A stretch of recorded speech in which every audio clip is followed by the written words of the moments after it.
Story Squires to Story Lords, the prompt-based fiction podcast with 2 prompts, 3 stories, and infinite laughter. I'm Rich Masters, and with me, as always, is Jeff Pennington. Hello. And Josh Henderson. I was infinitely laughing. You might have thought that was a very quick, humorless intro. Yeah. Damn. I'm very sick. But I'm forcing myself to do this because I'm a stubborn bastard who won't be beaten by his own immune system. Yeah, I will point out that both Josh and I have continuously been like, do you need to rest? Do you want to reschedule? We can do that for you. And Rich has been like, no, fuck both of you. I'm going to shit on the cast. It's the blitz in his pants today. Yeah. It's just fucking V2 rockets in the form of diarrhea. The Kaiser has invaded his butthole. It really has. But for anyone who doesn't know, who I haven't complained to, Evan had neurovirus, and he was basically like he was like a fire hydrant of vomit, of yellow foam that was coming out of his mouth and nose. What the fuck? Can we get an edited version of this podcast, please? No, Did you no. Did you find a young priest and an old priest to come over and No, just holy water him? look. I mean, his personality's so bad. Who'd tell the difference if he was inhabited anyway? They'd be like, I think we got it out. I don't know. We ain't getting all that out. There'll be nothing left. And then he's transferred that to me because, I was cleaning up vomit for 3 days last week. Here's the thing about little kids. They're fucking disgusting. Yeah. And they are riddled with disease. Yeah, and they sneeze and cough in each other's faces at school. So anytime someone has something, they've all got it. Oh my god. So this week, That's why I The don't funny have thing it. about that is that doesn't stop when they're teenagers. So my wife is like a horrible carrier rat. I love you, Crystal. She she's brings the diseases into our home, and I have like no immune system because I live like fucking bubble boy. I don't go outside into the world, and I instantly get whatever horrible disease she's brought home. Yeah, she's like a fucking rat on the Silk Road in like 1406. Crystal's Just the bringing- outbreak monkey. Yeah, fucking deadly Mutabo virus over here. Marcel from Friends. I love her very much. We all love the her, same monkey. and that's why we're happy to ridicule her for being a disease-carrying monster. A disease-carrying monkey rat. She doesn't listen to this podcast. It's fine. Oh, thank God. Yeah, thank you, heavens. This week, our prompts were time and benches, and it's so weird. Did anybody write about a time-traveling bench? A I time was going to bench? write a going story to. about Time Bench. I was, and then I was like, that's dumb. I'm not doing that. I was going to do, because it fits with sci-fi, I was going to do a retelling of H.G. Wells as a time traveller with a bench. It's a bench. And then I was like, no, that's the joke, and you can't go any further with that. That's it. That's exactly what I thought. I You was would like, have to that's write it. like an entire parody of the time machine Yeah. that has nothing to do with the time bench. That's just the way you get around. Yeah. And I'm not interested in doing that. Or like there's like a car dealership of time machines, and one of them is a time bench. It's the only one you And can then afford. You just gloss over it. That's a bench. Yeah, that's just a bench. That's called shoehorning, I believe. Yeah, and I'm trying not to do that so much this season. Episode 54, not our best prompts, I'll say that. No, not. Anyway, with that scary indictment of our abilities, we're going to head over to somewhere more scary, to Spooky Vision. Rich's butt. Oh, That's The too scariest scary. place in England. It's too scary. The name of my story is The Long Baby's Arm Holding an Apple of the Law. you said you didn't have any bangers. Sorry. The sound of the car door slamming echoed across the empty house fronts around the cul-de-sac with a dull ring, sending a small group of birds aloft and cawing in the distance. Johnny Long lowered his sunglasses off of his face and tossed them back into the front seat of his Oldsmobile Alero through the perpetually broken window. I gotta look that up. It hadn't rolled up since 2016 at this point, and he couldn't really blame it. If he had his choice, he wouldn't have rolled up after that year either. It's all downhill. Home sweet home, he muttered to himself as he looked up at the 2-story suburban home in front of him, down at the address scrawled hastily on a slip of paper between his fingers, and back up to it, assuming he'd arrived at the right place. Or a reasonable facsimile thereof, I guess. He glanced in both directions down the street and dipped his other hand into the right pocket of his beat-up old brown leather jacket, returning with a pack of Marlboro Reds. Damn, cowboy killers! He slipped the piece of paper with the address on it down into the half-empty package and began to retrieve a cigarette from within, but stopped himself. Willpower, Johnny. Putting one of these into your mouth is like sucking Satan's dirty red cock without even kissing first. It actually tastes like that, too. That's what Katie says, anyway. He muttered some more to himself, eyeballing the end of the cig as it stuck out of the pack. He shook his head. When you're carrying the pack around, you're gonna smoke them. Like, there's no way you're not. He shook his head and tucked it back inside, shoving the whole pack into his pocket and out of sight again. He sighed, looking back up at the house before him. That's bullshit, but I believe it. He managed to drag himself up the front steps to the house without a drag of his favorite cancerous treat, but just barely, it felt like. He absently knocked on the door while glancing up and down the street one more time. It was 4 p.m. on a Thursday. He couldn't help but feel everything in this neighborhood was frozen in time. It was so quiet and gray. That's not me using the prompt yet, by the way. I'm trying not to be that shitty at this for this season. Don't hold me to that, though. It's just episode 2. Coincidentally, cancerous treat is Rachel's pet name for me. That was my nickname in college.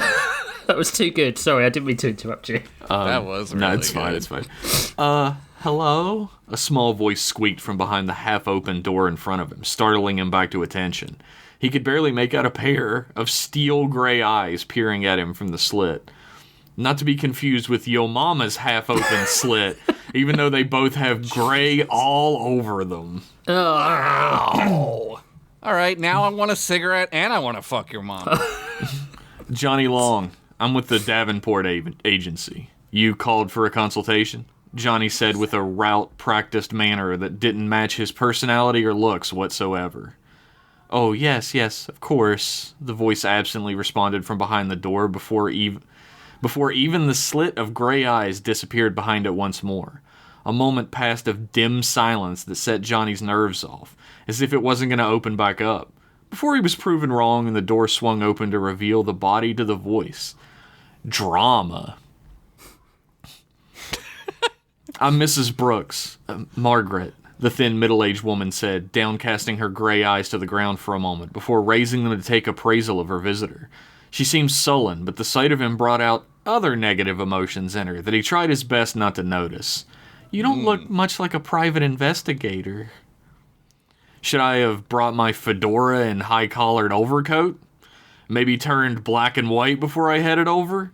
Johnny said with a feigned friendly smile that showed he didn't really smile that way earnestly all that often. He thought to add, should I have been day drunk and suffering from the 4th day of a fiery, raging herpes outbreak just like Bogart? But decided against it. What the fuck? Look it up. He had herpes? She was wrong. She wasn't wrong about him not fitting the bill, though, he would admit. He was wearing a brown leather jacket, a Hawaiian shirt in red and white print tucked into a pair of light blue jeans, cuffed, and a pair of white high-top vintage sneakers to complete the look. Fucking Magnum fucking PI over here. He wouldn't have looked out of place in a 90s action movie, save for how tired and uninterested he looked in general. Maybe a Steven Seagal movie.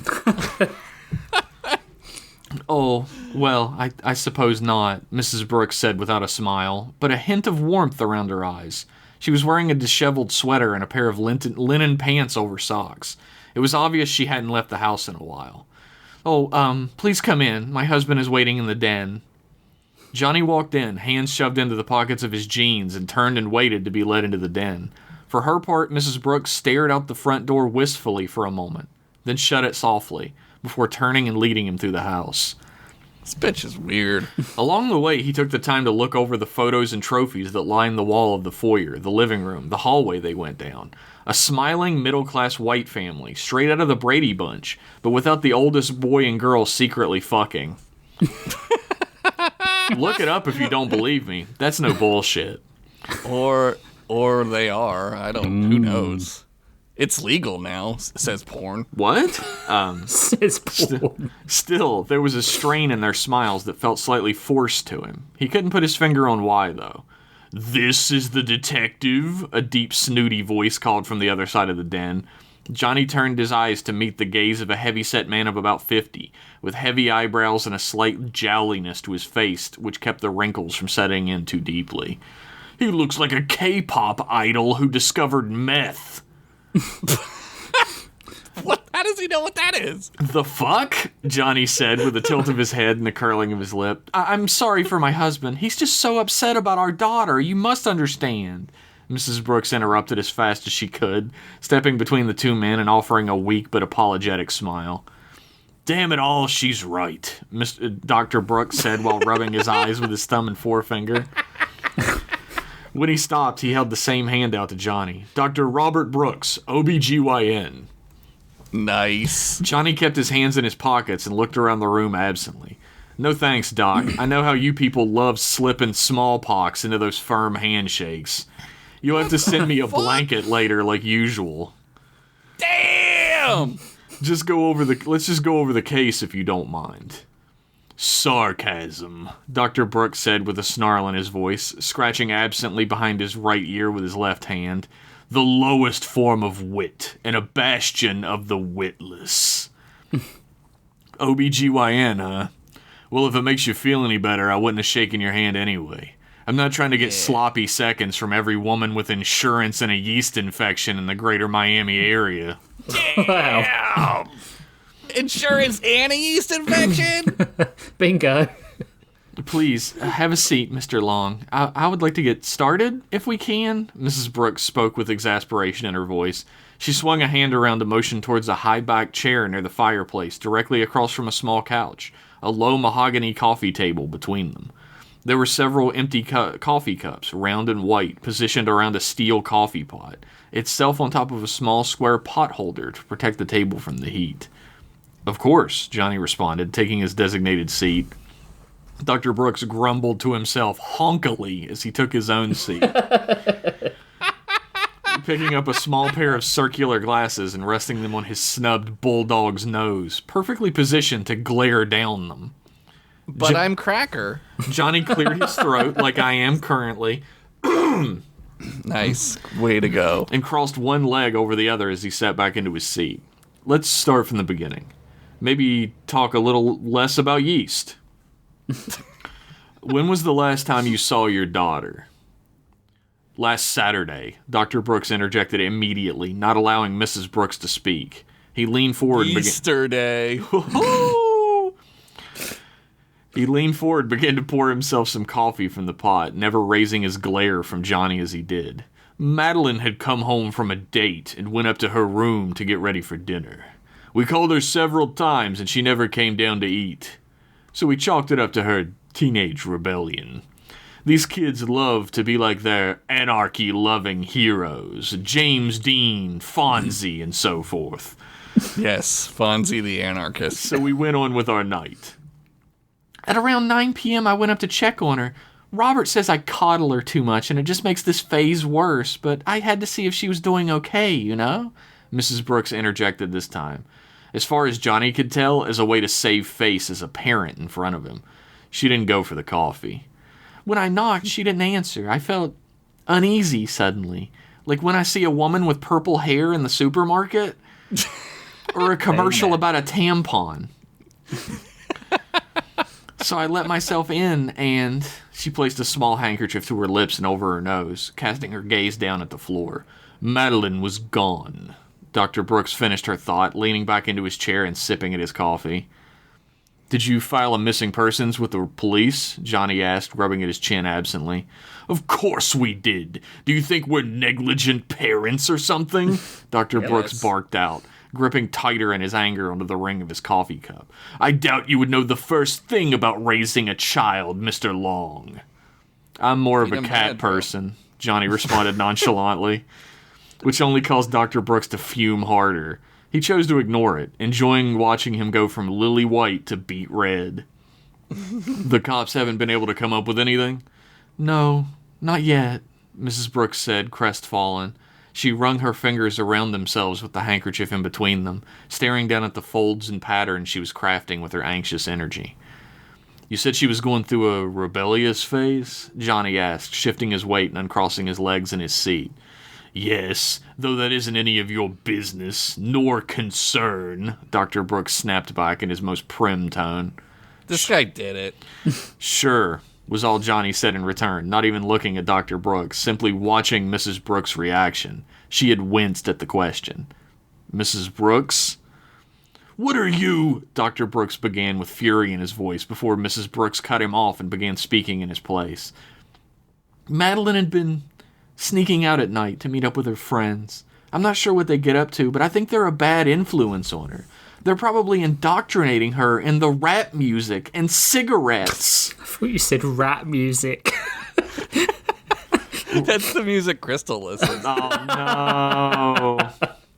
She just hadn't been herself since... "Margaret!" Dr. Brooks bellowed out at once, slamming his coffee cup back down onto the short table between them. Margaret winced once more from his outburst and turned her eyes back down towards the floor.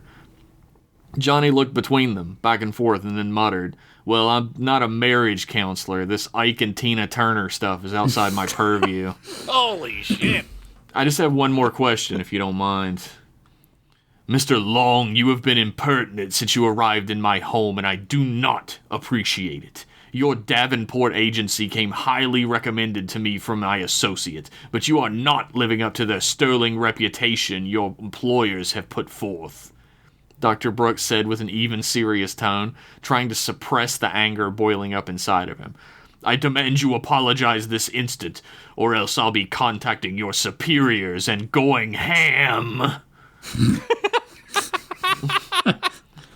"Huh," Johnny replied thoughtfully, rubbing at his chin. He then stood up from his seat and slid his hands into the pockets of his leather jacket casually.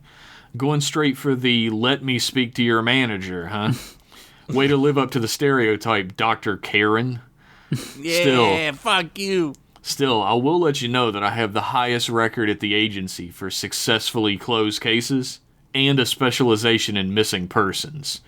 Maybe you ought to think... Tracker, but not stupid. What? That's Tracker on CBS, Paramount Plus. They watch that.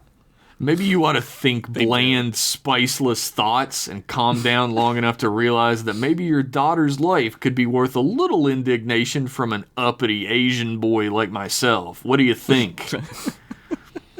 Dr. Brooks opened his mouth, the speed being comparable to a bear trap snapping, but Mrs. Brooks placed her hand on his arm, causing him to stop with a sharp breath, and then lean back into his chair silently. "Good decision," Johnny responded flatly. "Can I smoke in here? 'Cause goddamn could I use one. Smoke my goddamn brains out." "No," Dr. Brooks said with enough vitriol behind the single syllable to drown everyone in the room at once. "Can you help us, Mr. Long? The police haven't even found a single lead yet, and we're honestly quite desperate to see our little girl again." "I'll take the case.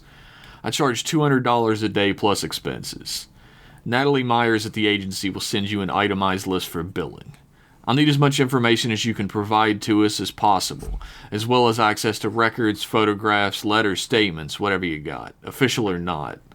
Johnny listed off carefully in a rehearsed, even tone, his eyes darting around the room as he did. He was, beneath the surface of covering the business side of this venture, taking in his surroundings as closely as he could. "If all that's agreeable to you, I'll have the paperwork sent over before the office closes." $200? American? Dr. Brooks spat at the number, his eyes wide and reddened suddenly by them. Again, Mrs. Brooks placed her hand on his arm, and the two of them began to squabble under their breath. She's our daughter, Robert! Mrs. Brooks broke the squabble, causing Dr. Brooks to lean away from her in his chair and try to focus on the empty, cold fireplace, rage behind his eyes. We'll pay whatever you want, honestly. Please have them send over the paperwork as soon as possible. I'll do that. In the meantime, could I have some time to look over her room? That was the last place she was seen, correct? Johnny slid his hands from his pockets and pointed back over his shoulder towards nothing, having no idea where the room was here. He did take a moment to mentally note how upset by his price that the doctor had been. Big house, doctor's salary. What was he so worried about? I don't believe it's appropriate to have you sniffing around my 18-year-old daughter's bedroom, Mr. Long. Dr. Brooks. Don't say it like that. Dr. Brooks said with disgust in his voice, I don't know what you would do any more than any pervert off the street. Dr. Brooks, they don't call me Long for nothing. I don't need to perv on anyone or anything to get my hang down stankied, spankied, or drankied. Way to settle his mind. Yeah, that just...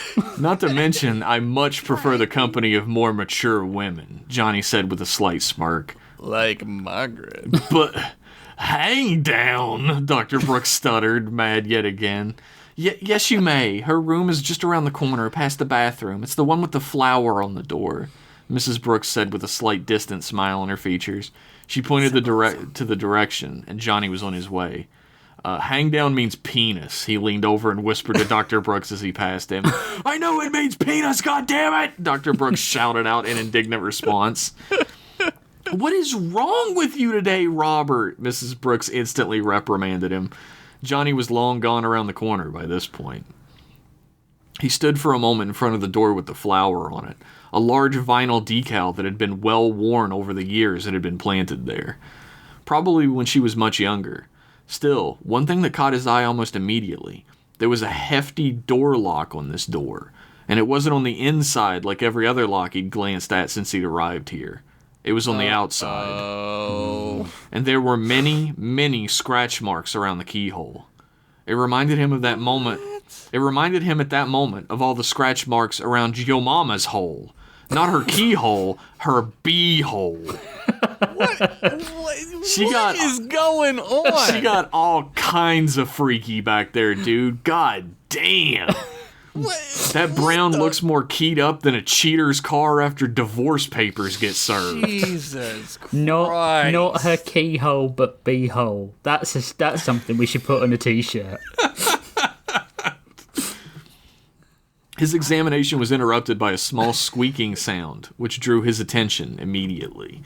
At the end of the dim carpeted hallway, another door was barely open, showcasing a pair of dull blue eyes behind them staring at him. He squinted into the dark to see a teenage girl barely visible watching him. Her eyes widened at being perceived, and she slammed the door. That was easy. She's right there. And she slammed the door tightly shut. And to be real, girl, same. He didn't remember anyone at the office telling him that Madeline Brooks had a younger sister. The stickers and signs plastered all over her door read 2005 Mall Goth in such a painful way that he was having trouble believing a 40-year-old woman didn't live in that room. Like the one chick straight out of a Candle Cousins novel. But he decided to worry about all that later. I like how they have their own novels now. That's good. Time was not on his side, you see. The first 48 isn't as hard and fast a rule as police would lead you to believe, but those hours were still usually very crucial in finding a missing person alive. The timetable kept flashing through his head over and over again as he pushed the door to Madeline Brooks's bedroom open and flicked the switch inside to life. A standard young woman's bedroom greeted him, white, pink, and pastel blues and greens with a stuffed unicorn on the bed. Clothes were strewn here and there, and a small desk with a laptop computer on it resided in the corner, the other side of a tall stand with a small widescreen TV on it. Plush carpet, soft bed, high canopy over it, brightly lit windows even on this overcast gray day. It all seemed fairly idyllic, but that didn't really jive with the lock on the outside of the door, did it? If you said yes to this, please call 866-903-3787 and speak to a professional at the National Mental Health Hotline today. The first step toward better mental health is right in front of you, TM. We got all kinds of sponsors today. Oldsmobile, the thing I said. Johnny stared for a long time at the largest poster on the wall, tacked up with thumbtacks in a standard teenage style, with small heart stickers plastered all along the outside of it. Gilbert Gottfried stared back at him with a tight-eyed, wide-mouthed grin that bordered on cartoonish. What the fuck? Johnny mouthed to himself. Then he tilted his head slightly, and then shrugged. I guess I see it. And then he went back to taking in the room piece by piece. R.I.P. Gilbert Gottfried. What a great man. In the corner of the room was a small metallic bench with soft pastel pink cushions on it, and a built-in set of storage bins underneath it that caught his eye. It looked quite heavy, considering it was mostly made of steel, and he confirmed this himself by placing a hand on the side of it and trying to push it. It had no wheels on the bottom, so it gave back a ton of resistance to movement. But something else had caught his eye as well. He placed his hand on the floor in front of the bench in the corner, and felt the carpet there. It had been torn up, and slightly bunched up in places from something being repeatedly dragged across it. Wish me luck, Gilbert, Johnny said over his shoulder to the massive Gilbert Godfrey poster on the wall. You got it, Johnny! Loved you as Iago, by the way. Who didn't? He wrenched the metal storage bins from inside of the bench and set them aside as best he could, having trouble removing them in a way that let him know that originally they probably weren't meant to be removed. When that was said and done, he grasped onto the edges of the bench and pulled it out from its place, bunching the carpet up even further. What the fuck am I looking at? Johnny asked under his breath, looking down where the bench had been, and seeing a deep, black hole in the floor, with a slight metal tinge beyond it. He stared long and hard at it, trying to figure out what the hell it could possibly be, before it finally dawned on him. Shit, this is a laundry chute, isn't it? He felt around the floor on either side of it, lifting the carpet where it had already been cut before. He found a seam along the floor just in front of it. There used to be a wall here. This laundry chute was in it. Damn, he expositioned further. Thank God. He sat on his ass in the middle of the room, staring at the laundry chute for a long while. It was obvious that Madeline Brooks had escaped the confines of her room by sliding down this laundry chute into the basement and sneaking out that way. Jealous. But the cops had investigated this disappearance. They would have been in this room, looking at the same shit he was looking at. Even Miami-Dade cops weren't stupid enough to have missed scratches on the ground and a breeze from the floor. Editor's Looks note. at the camera. Editor's note. LOL. Fuck, I'm gonna have to go down the laundry chute, aren't I? He mused to himself, realizing if he was gonna prove she'd used it to escape, he would have to prove it could be used to escape. No, just go to the basement, man. Don't go down it. He stood up and ruffled teen. He stood up and ruffled his dark black hair and as much into place as it ever was, and then took a step over to the chute. It looked well big enough to fit him, which was both a gift and a curse, but he still didn't care to do it. It didn't really matter how much this made sense or didn't. It would move the story ahead, and that's what mattered most. Yeah, Rich, fucking get real. God, I'm a good writer. He's right. I just gotta dive into it, right? He looked back at the poster of Gilbert Gottfried. Dive into it like you dove into the role of Mr. Mxyzptlk in Superman the Animated Series, right, Gilbert?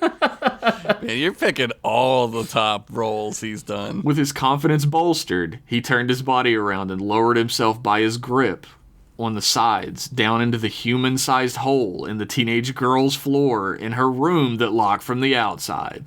Nothing weird about any of it, right? If you imagined it was like a fun slide, then you're a giant dum-dum and you stink. No wonder girls don't like you. No, it was mostly inching down further and further into darkness while continually slipping and awkwardly sliding on your ass and elbows a few more feet. Johnny wondered if maybe this was the stupidest thing he'd ever done in his life, but then he remembered that three-way in El Paso and felt a little bit better about himself. I'd like to hear more about that. This would probably end up chafing a lot less, at least. Kerthunk! He fell the rest of the way, landing on concrete in the dark. He'd fallen maybe 10 feet or so, which meant he was most assuredly in the basement at this point. He hadn't thought about how dark it was going to be, but luckily he always had a small flashlight on him, mostly for finding his keys after he dropped them outside of bars. Just kidding. Don't drink and drive, kids. It's not cool. And also, smoking isn't cool. Don't think any of this is cool because Johnny Long, world's coolest private eye, does. Because it's not. Cool, that is.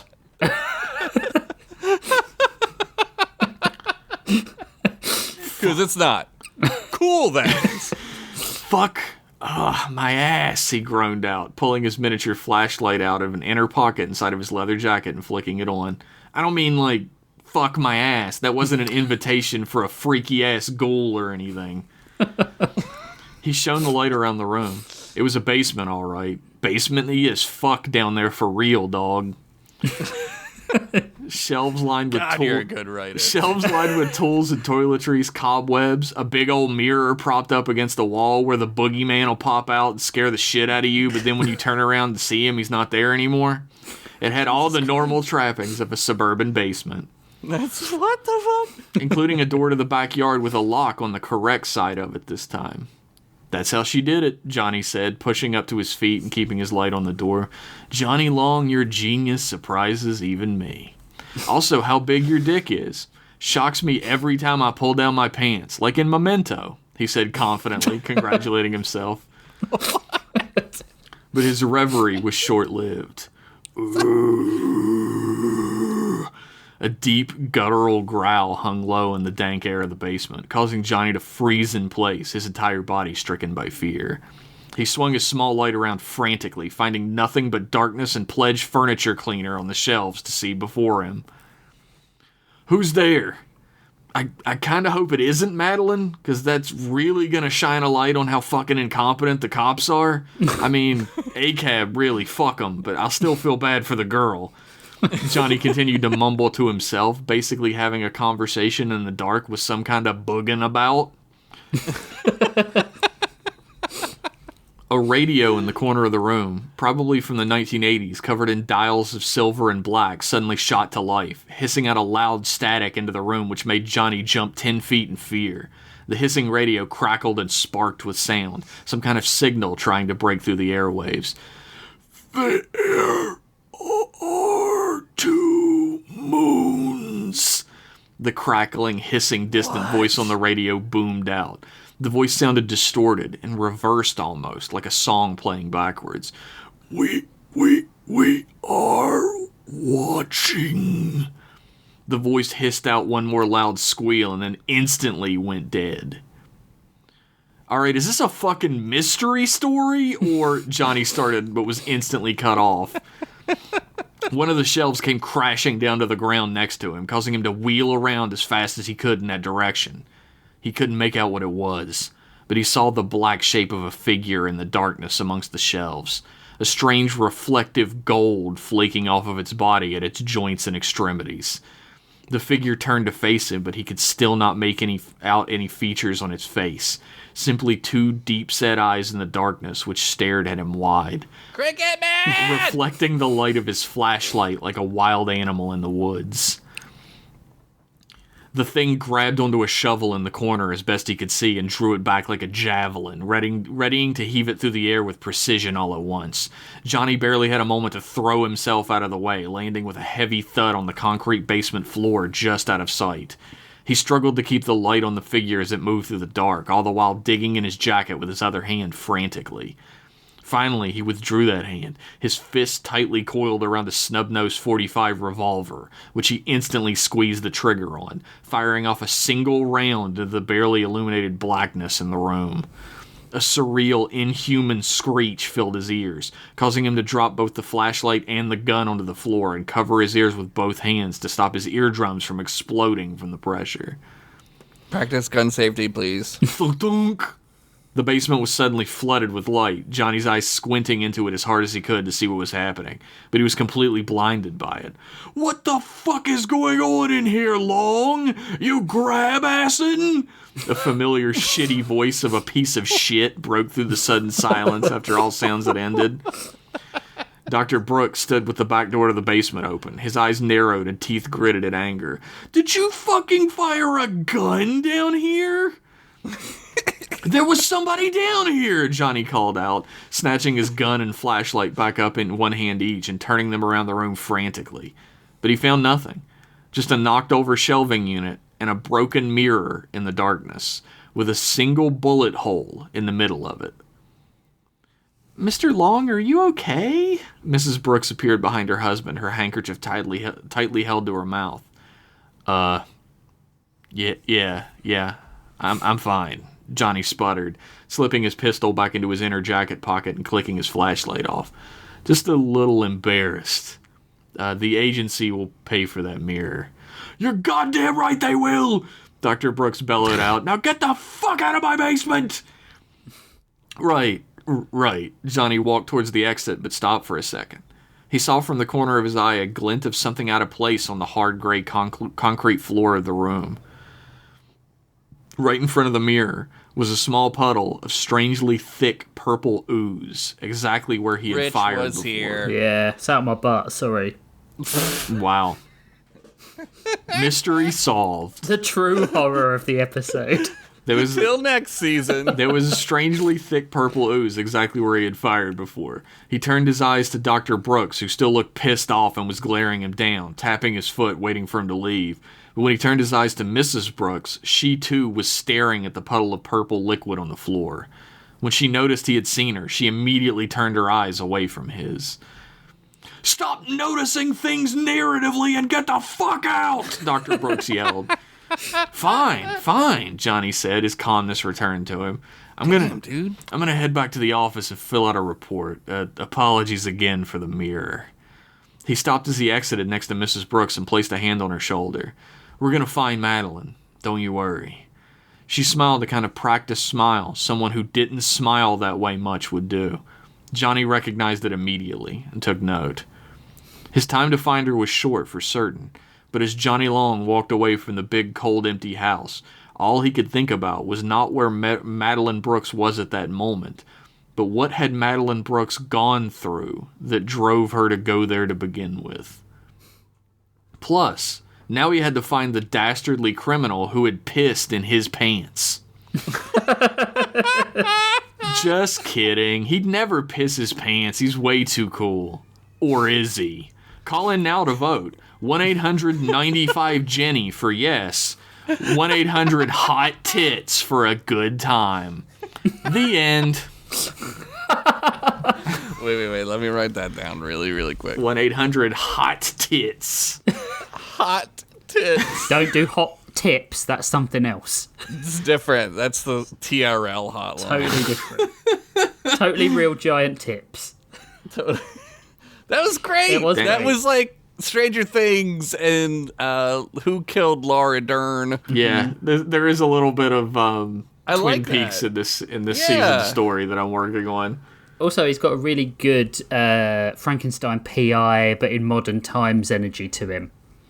Yeah, that's all noir detectives are like maybe 28 hours from killing themselves if things go badly. Yeah. So Magnum Stein PI. That's his name. Magnum Dong PI. Magnum condoms.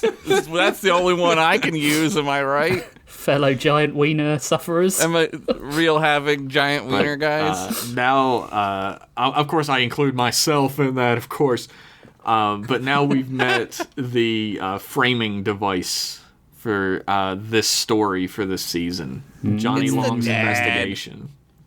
It's the dad. He's been sticking his schlorpy hands in too many yeasty vaginas, and then it's, you know how it goes. Next thing you know, fucking Skinwalker. Is Boom. it the dad? Is it the mom? Is it the boyfriend? No. Is it her Is it the friends? mirror?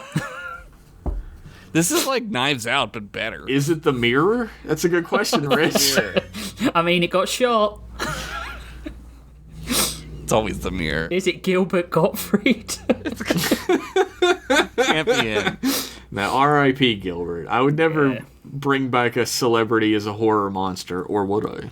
Unless it's Lou Baker. 9/11. I hate to hear about that date. It reminds me of that tragedy. The tragedy.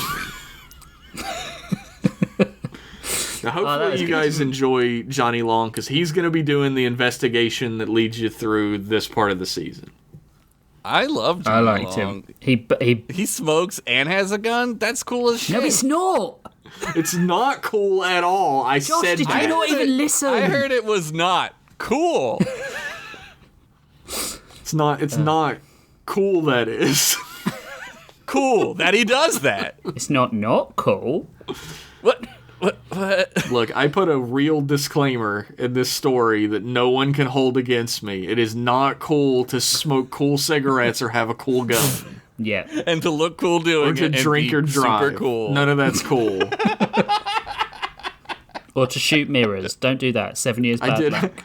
I did already have a cautionary tale about drinking and driving. That's how Dips died, so I had to cover the other side of the argument. Became Dips. Like, so was it, man? I had to cover the other side of the argument, the pro drinking and driving side. Now he's the kid who delivers my Dominoes. We are a balanced podcast. Dips went to hell when he died.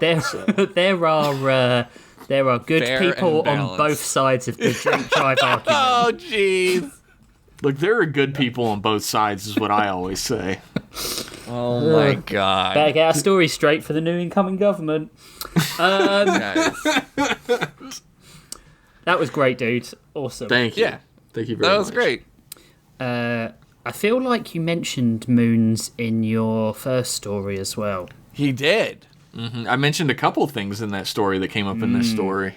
Okay. Moons over Miami. Are they related?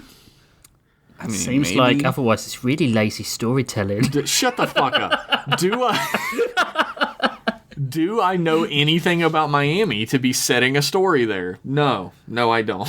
I A think lot of butts walking around. yeah, I think you need to watch some Miami Vice just to Dude. get the research. I hear that's the most accurate representation.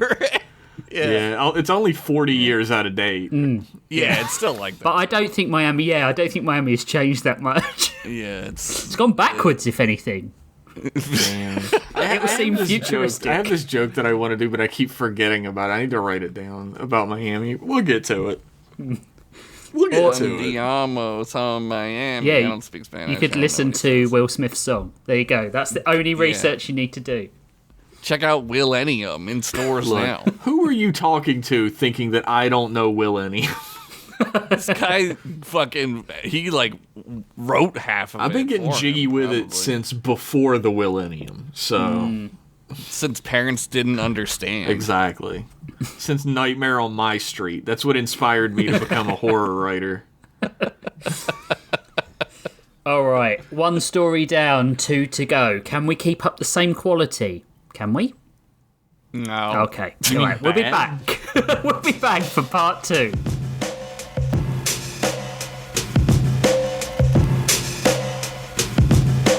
It's almost time to lock up the house. And then your party will really begin.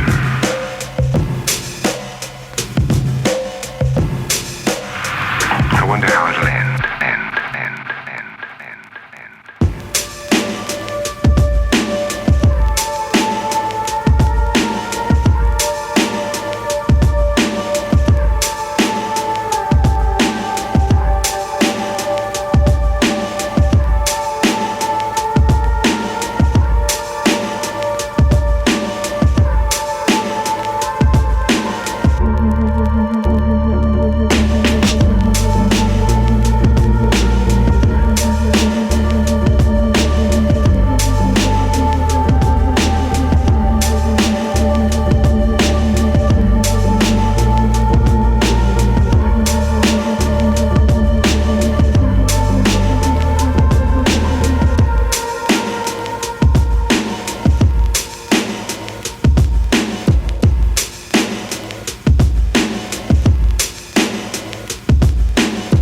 Dysentery break over. We're back.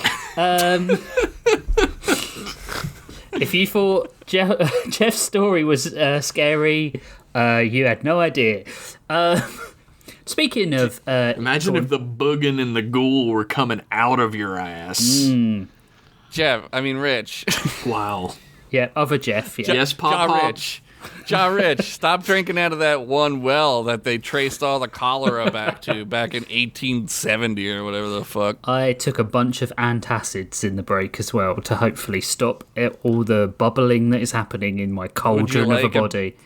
Would you like me to give you a big fat placebo while you're at it? Because it's fucking same shit. Look, I just, whatever I can do at the moment, I'm just taking it. Antacids work? What the fuck are you talking about?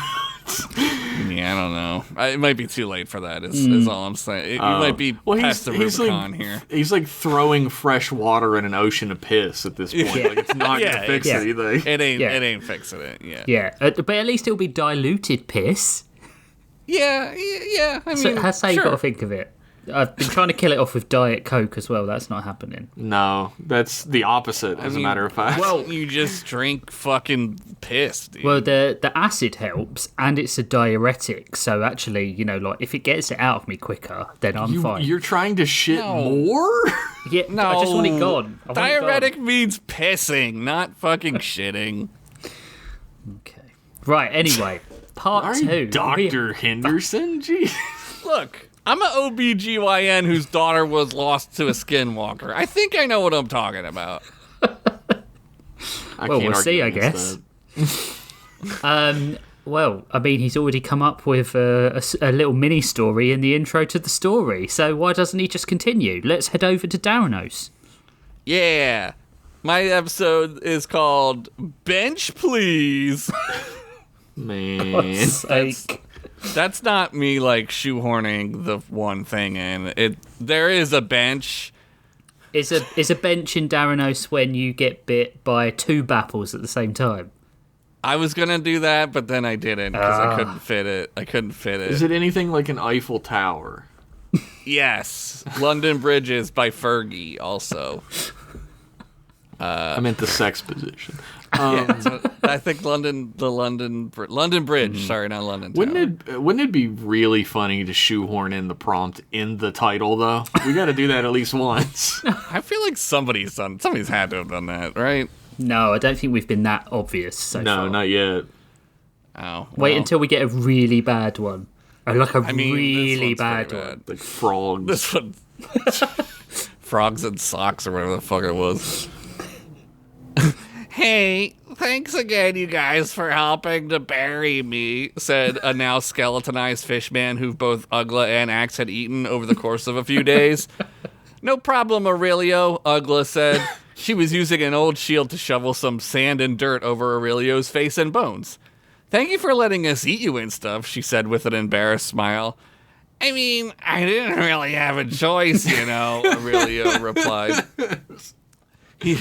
He was now uncomfortably laughing, which caused Ugla to laugh uncomfortably. Axoon sat leisurely nearby and rolled her eyes at this exchange. This fish guy was her servant not a few days prior, and now this wizard was being nice to him? She certainly wouldn't show any kindness to any underling, let alone an underling who was her food. Well, see you around, Aurelio said as he gargled on a large amount of dirt that hit him in the face. Ugla sighed as her beard billowed outward, and she wiped sweat dripping from her brow. She leaned on the shield and gasped for air. Even inside the old stone ruin, the heat was unbearable. Her wizard robes were sticking to everything. And I mean everything. What do you mean exactly? Like Every fucking curve. vagina, butt Wow, I love butt flaps. flaps, underbutt. Thanks for the help, by the way. Ugla shot a glance over at Axe. Axoon smiled sarcastically and then waved her non-existent right arm above her head. Yeah, no problem. I'm sure I'd be about as useful as a one-dicked man in a Klingon ass-fucking competition. Axe smiled again. The fuck does that even... You know what? I don't fucking care, Ugla said. She slammed the shield down and flopped down onto the sand, exhausted. She ripped a large swath of her robes from below her knee and used it to make a desert shawl to keep the suns from her skin. Pfft, you look like a fucking idiot, Axe laughed. You don't have magic anymore to protect that precious skin of yours. I suggest you find something to cover yourself, or no amount of drinking the blood of orphans is gonna fix your pristine skin once the suns get to you, Ugla warned. Who said I drink their blood? Axoon said, doing the dick-sucking motion with her one remaining arm. Oh, Christ, you are nasty, Ugla winced. Oh, come on, Uggs, Axoon said, standing up. if we're gonna be partners, we're gonna have to start getting along, right? I mean, don't you ever just let loose and have fun and suck 37 dicks on your way to your 4th orgy of the night? Because if you stop now, the thinky thoughts will get into your head meat, and then you'll have to face who you are in the morning, Access? 37? Ugla only let out a deep sigh and shook her head. This is gonna be a long season, she murmured to herself. The suns were at double noon and hung in the ruddy sky like that one underball shot they insist on doing in porn for some reason. That worst camera angle. Fucking, why the fuck? The bright light mixed with the sand as a wall of stinging hot pellets hit both Ugla and Axewood. Axe held her good hand up to block some of the sand from hitting her face, but she was nevertheless getting pelted. Fuck this! She screamed ahead to Ugla. It's like this whole planet has chlamydia and we're just crabs on its dick right now. Ugla looked back and shook her head again. At least with chlamydia, though, you get used to it, you know? Axe asked. You know, Uggs? She asked again, stopping next to Ugla, who was now listening to the air. Shh! Ugla snapped. What are the sands whispering to you, O wizened one? Axwood mocked. Help! It's me, she said in a whisper. The stick up your ass. Please let me out. It's so lonely up here and dark. I just want to go back to my family and little Stickley Jr. He must be all of 8 years by now. Oh, will this imprisonment ever end? She continued. Shut up! Ugla snapped back at her. Something is moving through the sand, she said, now calmer. Axoon looked out at the desert and the wind and the howling sandstorm ahead, but could only hear the stinging, tiny little prick, prick, prick of more sand hitting her earlobes.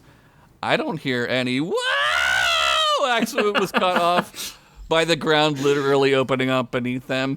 Axoon reflexively tried to grab Ugla's robe with her amputated arm, but obviously she couldn't.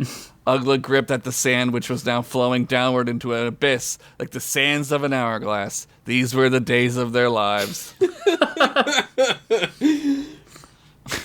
Don't laugh at that. That's terrible. Shut up. I loved it.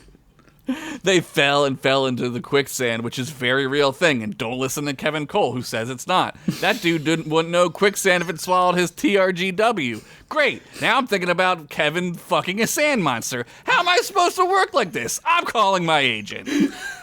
Wow, he self-fired this episode. Finally, they reached a hollowed-out cavern of sorts, which seemed to be an empty ancient magma chamber. Below, Ugla could have sworn she saw fossilized exoskeletons of an ant-man and an ant-queen on a cliff face looking up at them. They did not move. Did you see that? Axoon yelled to Ugla. What the fuck was that? As they hit the ground, Ugla used wind magic to soften her blow. Her feet gently touched the sandstone below. Axe hit the ground with a thud. Ow! She said plainly as she stood up. Thanks for softening my fall, bitch. No problem, Ugla said with a fake smile. Where are we? Axe asked, looking around. All around them, the sun's light was dimmed. They were in some kind of underground dome, an ancient place that smelled like a basement's shame. Musty, yet dry, yet dirty. It was like the post-nut clarity of underground chambers. Something is down here with us, Ugla said ominously. I think I broke my taint, Axe said, rubbing her backside. There's nothing down there here. It's just like the rest of this godforsaken shithole realm, Axoon yelled into the darkness. The reverberation of her echo rippled through the caverns in an endless accordion sound that went on and on. Fool of a twat! Ugla scolded as she grabbed what little of Axe was wearing. Are you trying to get us killed? There's nobody down here, dudette, Axe said, waving her one hand around. This place is... Just then, a wretched shriek echoed back from the blackness of the cavern in front of them. It was like running your nails on a chalkboard mixed with that one shriek from the beginning of that one Coheed song. It's on the first album. I forget the name of the song. It's a good album, though. Yep. Shit, Axe said, squinting her eyes into the darkness. In the blackness, a set of green eyes popped open. Then another, and another, and another. The suns above them were now waning, and a beam of light which was shining down through the now collapsed ceiling began to move toward the two women, extending the darkness of the cavern another few inches. A single clawed hand reached out and gently touched the newly darkened sand like it was testing the pool temperature of your mama's house after we cummed up the pool from banging her all night in it. She's gonna have to shock that pool. It reached slowly outward until it hit the sunlight and hissed painfully. Smoke and blisters appeared on gray skin as the hand shot back into the safety of the black. Shit, Ugla reiterated. Both women stepped back a few steps as the sun's rays receded more and more. The sun's rays, which had once been unrelentingly scorching their skins above ground, now only to betray them and retreat into the blackness as if it too were terrified of what was lurking in the shadow. Ugla pulled out sandals in sword form, and it glowed a holy light. "Give me the staff if you're going to use the sword," Axe demanded. "You can't use the staff. You don't have any magic anymore," Ugla shot back. "Then give me the sword," Axe yelled. Sandals the sword immediately turned back into Sandals the cat and hissed at Axewound, only to return to sword form. "This fucking blows," Axewound said with a sigh. Finally, the only light in the cavern was that of Sandals. Inch by inch clawed the monsters. Inch, I wrote, which is like really Freudian. Yep. Totally real, eh? I'm going to leave it so they can see that. Inch by inch, the clawed monsters with green eyes crept forward from the darkness. Holy shit, I am terrible. Axewound squinted to see what they were, but they were enshrouded in blackness and hate. One of them was even doing a crab walk like that chick from The Exorcist, or Mia Malkova. That's right, I dropped a Mia Malkova reference. Don't act like you ain't see that one. It's a fucking classic. I do not know who you're talking about. Jeff, that's very true, and I believe it. Sounds like bullshit, but I believe it.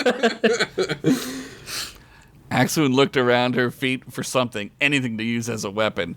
She quickly picked up a large stone and held it in her one hand, ready to smash the dicks of these dicks right in their dick holes.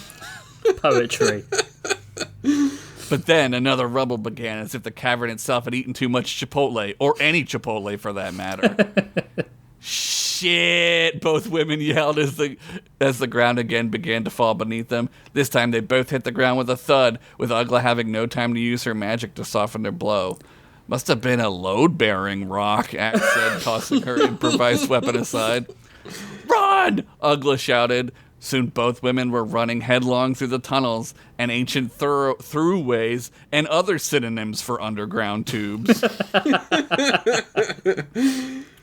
Around a corner and past another group of zombified whatever the fucks, the women bolted through an ancient wooden door. They scurried to close the door behind them and boarded up with a giant locking board thing. Whatever those are called. Barricade? Nobody knows. It's been lost to time.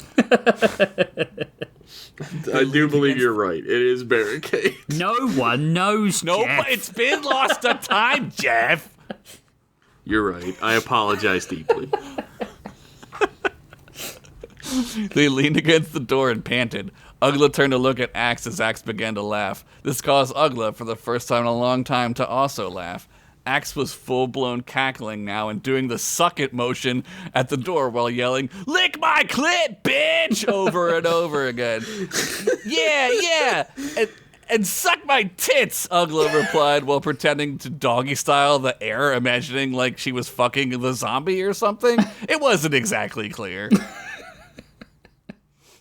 Whew, that was a close one, Ugla said, turning around. Just then, the sound of a metal fork dropped and clanged through the chamber. Ugla finished turning around while Axe began to turn. There, in the darkness of the boarded-up room, they saw an entire cafeteria full of green zombie-like eyes staring back at them. One zombie in the back finally broke the silence and said, "Ooh." "Sup, dudes?" Axe said, trying to act cool. "Lick my clit?" she asked. "Kill them!" one zombie thing shouted. All heck broke loose as salivating zombie guys shot up from their seats and began to push toward the two interlopers. "Death to the interlopers!" shouted a zombie guy, who then chewed off his own tongue and began to eat it because he was so fired up. You see this kind of behavior at Eagles tailgates, along with eating horse shit and breaking awnings. Go Birds! Go Birds! Go Birds! Ugla spun her staff around, slamming against the ground, and shouted, "Light 'em uppus!" as a bolt of holy light shot forth like a wave in front of her. The first two rows of zombie dudes vaporized instantly as their eyeballs blinked in midair and then fell to the ground, then to also disintegrate because this universe does have some rules. Get off my fucking nutsack about it. God! Axwoon, still defenseless, turned to a zombie guy and flashed him with her triple Ds. He too vaporized instantly as his eyes blinked in midair and fell to the ground. But instead of disappearing right away, they lingered just long enough to get another peek at those sweet milk monsters that were probably the only boobs that dude had ever seen. Rest in peace, zombie who finally saw tits. I wish I could say eventually you get used to them and it doesn't matter once you've seen thousands and thousands of them, but I'd be lying. Tits rule, and every single titty you see in your life is a gift from Titty Jesus. Savor them. God, that is so true. Also, more rules. Ugla smacked a zombie guy right in the mouth as his rotten teeth flew out and chattered across the table to find purchase in another zombie guy's butt cheeks. This caused the zombie guy to yelp and jump up, grabbing his butt cheeks and whimper off into the bathroom. He would later fall in love with the set of teeth that bit him, and in an attempt to find who they belonged to, go on a Cinderella-esque quest to match the bite marks on his butt cheeks to any and all suitors. Finally, one day, he'd find his true love gumming down some rotting flesh, and they'd live happily ever after. Broken picket fence, 2.5 kids, a zombie dog. Literally, they'd find half a child and adopt it. It was the bottom half, though, so they didn't really have to deal with all that back sass. Oh, man, that would be so good. You got a raw deal, Rich. You got a whole one. I got the whole It's a beautiful story, by the way. Still got it, Axe said, polishing her knuckles on her still exposed milkers. "Behind you, Axe!" Ugla shouted as she cut a zombie guy in half. Axeboom turned around to see a pair of zombies grabbing for her. "Fucking sex creeps," she shouted as the Three Stooges poked one of the eyes. Oh my god. As she Three Stooges poked one in the eyes, only to have his eyes stick to her fingers as she pulled them out of his skull. These eyes, too, would look down and see her dope hangers just glistening in the breeze, which caused his body to fall over from lack of zombie blood to his brain because it was all in his peener now. The other zombie just stopped dead in his track and started jerking his jerky right there in front of the whole room. "All right, this is getting disgusting now. I'm putting these back on," Axe said as she put her scantily clad top back on. "Boo!" said a zombie from the back of the room. Ugla did a reverse high kick and kicked the dude's head clean off. It sailed through the air and landed in a pot of green slurry, which had hands and stuff in it. The same soup from the first Conan when they were at the snake orgy. Must have been some orgy to not notice the hors d'oeuvres were fucking fingernails and hands and shit. Would like to have experienced that myself. I'll eat a finger at an orgy. I don't care. Nothing matters anymore. Fuck it. Wow. Classic cry for Henderson moment. Cry for help and Ghost Train at the same time. That's it. You gotta drink twice now, people at home. "Oh shit!" Axwoon yelled as she was now cornered by several zombie dudes. Okay, got it. Sorry, I lost my track. Sorry. It's fine, go. "You don't want my brains. They're riddled with worms and syphilis. Don't forget syphilis," Ugla shouted as she cut another guy down. "Hey, yeah, that," X agreed, but it was for naught. They grabbed her and carried her off into a dark tunnel, all while she was complaining. "Hey, don't touch that. That's not polite," she shouted. Okay, wait, a little higher. Yeah, there you go. Ugla rolled her eyes as she tried to follow the zombie horde, but she still had to deal with the cafeteria zombies first. "Why the fuck is there a cafeteria down here?" she said to nobody, as if she were narrating a story to herself. "This whole thing is weird. This place is weird and stupid," she said, beheading a zombie. His head rolled to the ground, face up, and his head rolled to the ground, face up, as it said, "It's a living," only to then have Uggla's foot smash in his face. It's literally not a living. They're a zombie. It's an unliving, undeading. Also, confirmed, zombies have unions. That's the only way they got that cafeteria. Yeah. Good on they you, had to fight zombies. for it. The zombie who married the teeth, he's the president. He promised a Coke machine. Did they get it? No. You can't. This is fucking future where there's nothing. You can't fight machine. City Hall is what I'm learning. Yeah. That's right. It's Chinatown, baby. Axewound woke up with a shot. "I said higher!" she screamed, only to see that she was sitting on a bench in a nearly empty hallway. She looked around and saw another zombie with half of his jaw missing sitting on a bench across from her. "So, what are you in for?" she asked. The zombie let out a series of guttural slobbering sounds as green mucus oozed from his face hole like he was blowing a bubble from his own guts. "Same," Axe said, standing up. "Well, I'll just see myself out." As she was about to leave, a cavern wall opened up and out strolled a small, emaciated gray figure in a hood. My master will see you now," it said, its words slithering off its tongue like a slug. "This should be good," Axe said. "Hey, you," she pointed to the jawless zombie. "Stay cool, hags." And then did the "I see you" two-finger thing. He just gave her a thumbs up. I like these zombies. As Axewound entered the corridor, the secret wall shut behind her and sealed her in this little whatever the fuck inside. I don't even know what I was writing at this point. I was so tired. "This way, my lady," said the gray thing, ushering Axe into another room. This room was opulent as fuck, though. It had red curtains and a bathtub. It had plates of real-looking food and not just hands and fingers and shit. Sitting behind a very fancy desk was a large chair like the one Dr. Claw sits in from Inspector Gadget.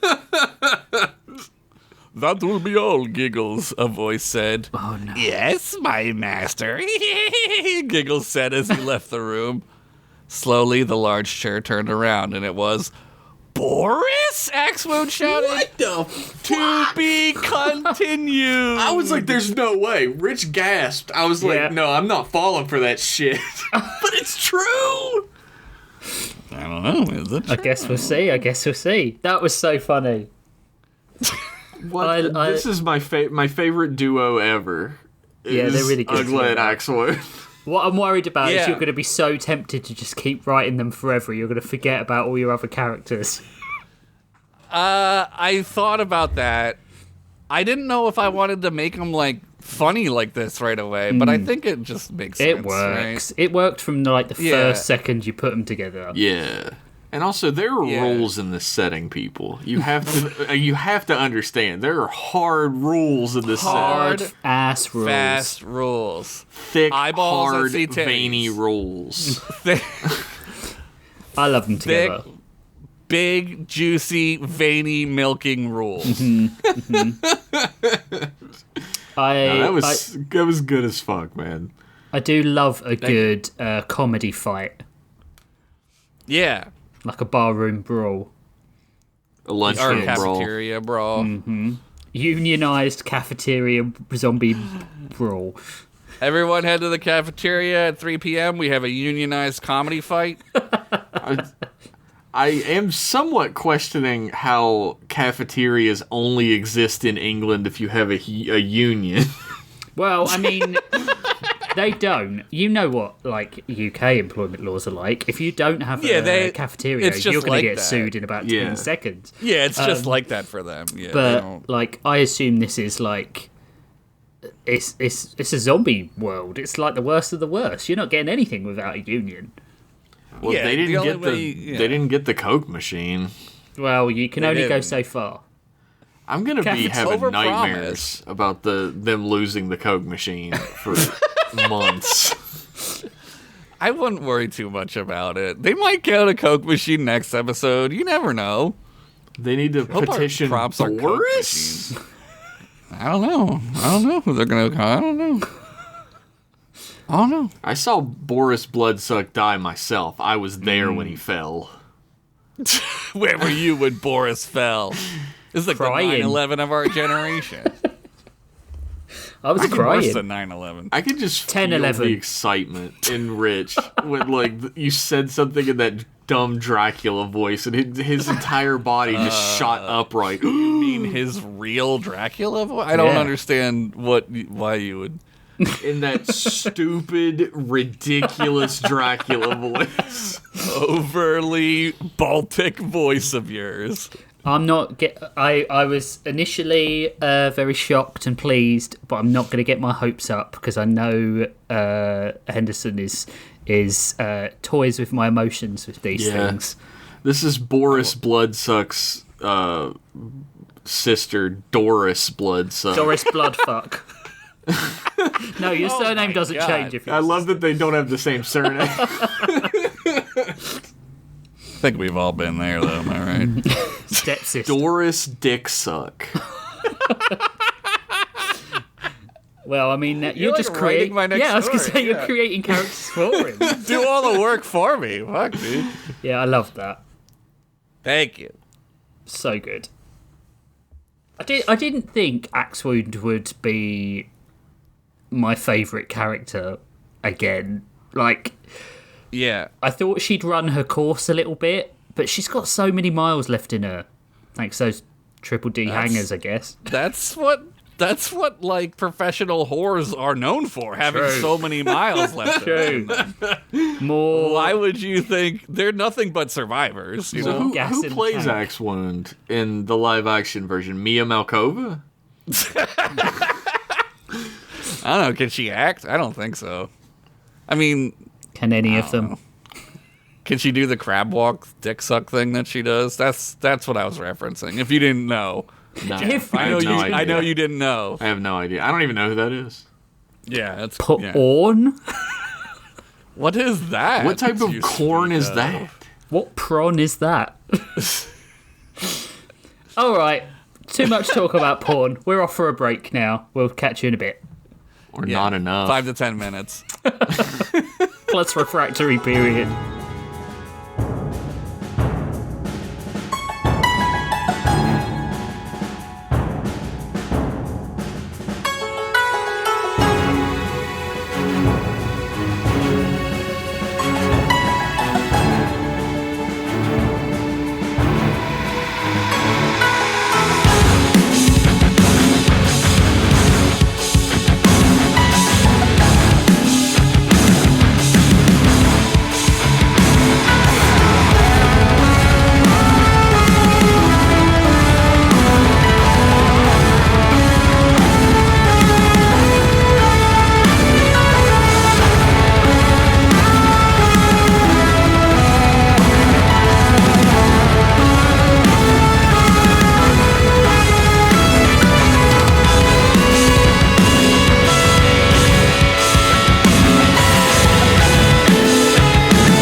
Welcome back for part 3. I've got limited time left in me. Rich so, pooped himself. I didn't No! yet. I didn't yet. So I'm going to jump right into the Omniverse. My episode this week is called The Hexed Book. Nice. Hello, I'm Dr. Lee Wen. Time. It is the driving force in our lives. More driving than fucking benches anyway. Well, I mean, some are driven by money. Or love. Maybe Legos. Or the urge to three and a hot piece of ass. If I was sleeping with one of your mothers, the drive I'd be worrying about was the drive to quickly get some antibiotics to clear up those STIs before I develop some terrible mutation. You can tell Rich has free healthcare. Anyway, time is sort of important, reliable, dependable. But what happens when it isn't? When you can't rely on time? And what happens when the antibiotics fail and you're still itchy? Asking for a friend? Welcome to the Omnizone. Legally distinct omnisone sound effects. Yeah. It's just like the key. It's in the key of Twilight Zone, but it's like backwards. Will Castle! Professor Bishop yelled from the front of the sociology class at Rosalind Franklin University on the lunar city of Copernicus. Will jerked harder than he ever had before, and bearing in mind that he was a 19-year-old boy whose personality kept him from the affections of anyone other than his right hand, that was something, believe me. I mean, there were months there where he was working it so hard he was convinced he was freeing bone marrow. Oh my god! He murmured a curse at the interruption. He had been dreaming of his favourite two things. Titties. That's good. But anyway, he awoke to the weight and stares of Professor Bishop and the titterers of his classmates. Among them were the sweet, perky chesticles of Akio Suyama, a chick better than all the hentai he had ever seen. Even Resort Boyne. Hey, it was art, and he was a serious art lover. Like, I don't know what that is, actually. I didn't laugh that hard. He was like the Andy Warhol of cartoon porn. The Randy Warhol, if you will. Holy shit.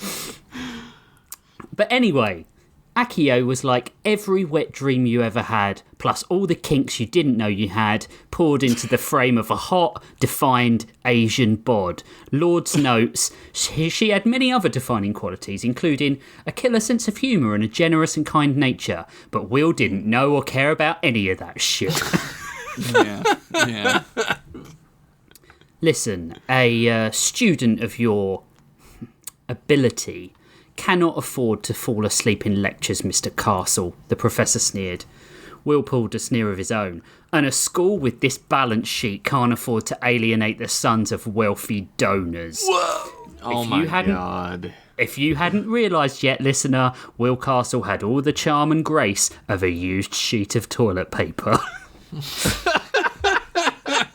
Write what you know, Rich. Professor Bishop couldn't resist a cruel smile. Luckily, your father would care even less for a failure in my history class than for an accurate assessment of a trust fund dumbass with all the breeding of an Arkansas wedding. Oh my god. Yeah. Her statement was true. Will's father, the CEO of, I've just left this blank because I was going to put a joke in, Meteorite Co., had cut him off from the family finances on account of him being a monumental disappointment. The echoes of his the class's laughter followed Will out of the lecture theatre. He would show her somehow, through revenge or pranking or something. How about through study? A voice came from over his shoulder. The jovial old man, dressed in a sweater vest and the stank of 1,000 musty books, stood next to him, pushing a book cart. Will looked around. Book cart, books, wooden stacks. He must have wandered into some kind of bookology lecture. It's a library, dumbass, said the old man. Why don't you put your sitting bones down and take a load off? Will sat and put his pea-brained hands in his oversized jizz stimulators. Oh my god. God. Is that some pockets? No, his hands. He put his hands in his oversized jizz His pea-brained head in his oversized jizz stimulators. Okay. I got it. Things were bad enough already. Now he was wandering into libraries? He needed the reputation of being a dork as much as he needed another case of herpes from that hooker he thought was genuinely interested in him until she stole the $500 from his wallet the next morning and left him with sores that wept harder than P. Diddy's defense attorney. Oh my god. This is a banger of a story so far, by the way. What's got you in this funk, young'un? The old man asked. You look like someone shitting your cornflakes, or whatever you kids eat for breakfast now. Protein powder and vor TikToks, probably. What? Will lifted his head and pulled a face as the old man sat down next to him. He didn't need this for his credibility. To be seen with an old duffer with breath like a dog's ass and hemorrhoids bigger than his saggy old man balls. Jesus! Look, no offence, Pops, but he looked down, away from the old codger's crazy old crooked smile, and saw a flash of gold at the man's wrist. Hey, I have a Rolex just like that. Had a Knight of the Crusades working at a library earn enough to get a killer timepiece like that? Did you fight an ancient king or something? Or whatever superlatives that young people might say. I'm not trying to pretend that I'm anything other than a 40-year-old man who still says cool and dude. Dude, cool is cool, dude. Not enjoying the campus life, the old codger said. Too many books and not enough keggers and ass, huh? Will nodded enthusiastically. Yeah, I watched all the old college comedies. I have money, good looks, I bully people. I should be on top. Instead, these people value real human emotions like honesty and truth, and oh my god, I nearly fell asleep just thinking about how dull they are. But I kind of want to belong. Not enough to put any real effort in, but I want to be liked, man. I have just the publication you need.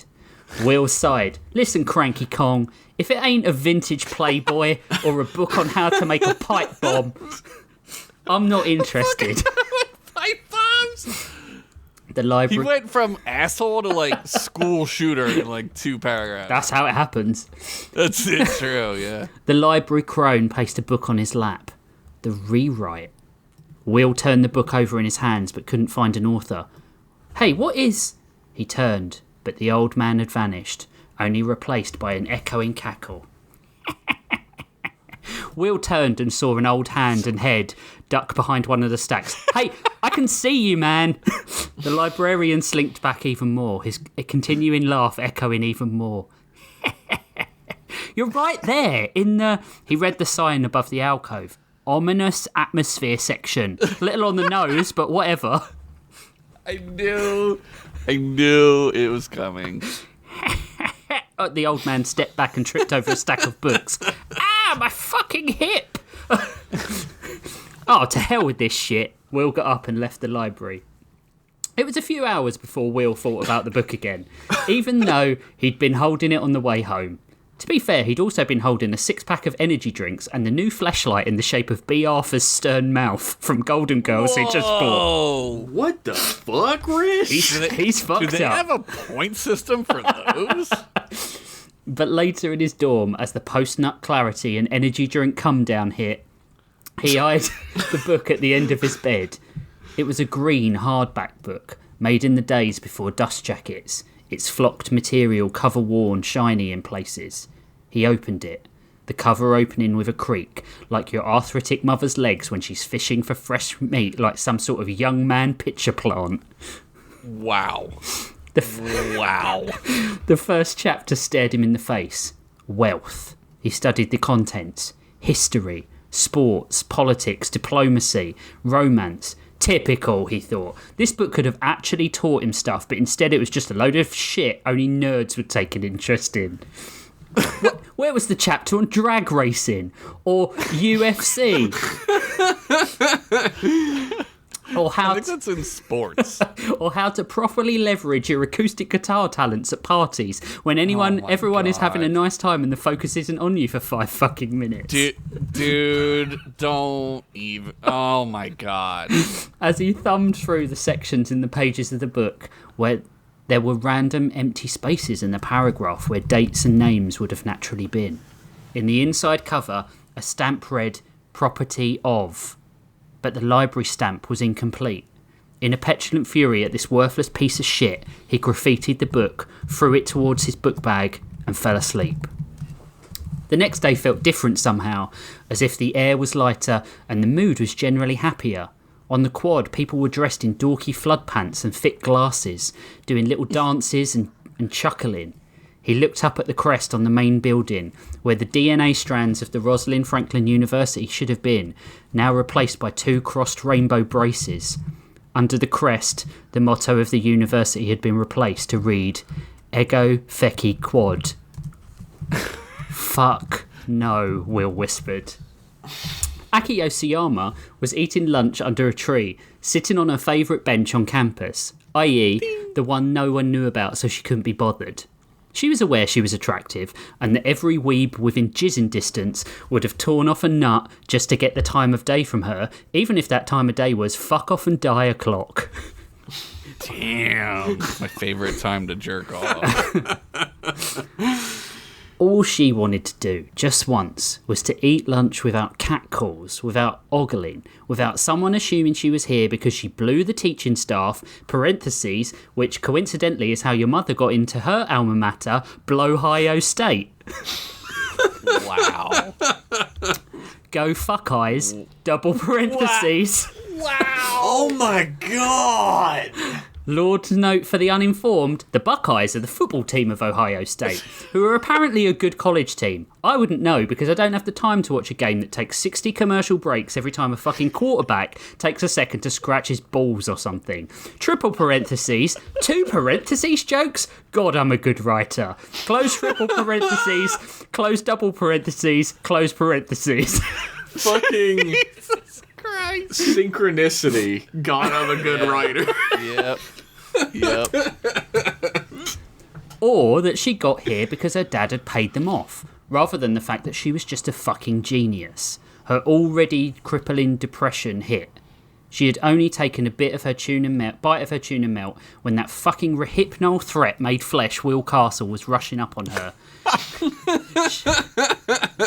She reflectively grabbed at the mace in her bag and braced. He stopped in front of her and almost collapsed in a mess of heaving and coughing. Clearly stalking wasn't sufficient cardio for him. Aki, he spluttered. It instantly irked her. Only her closest friends and family called her Aki. What is it, Castle? She said, wrapping her sandwich back up and preparing to leave. I need your help. He looked at her with pleading eyes. I've changed time.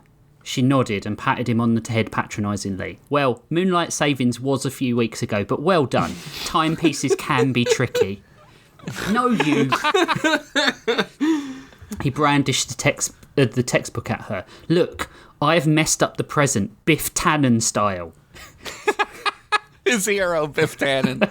He sat her down, explaining to her what had happened, the old man, the book, and then showed her the petulant graffiti that read, Property of Steve Urkel University.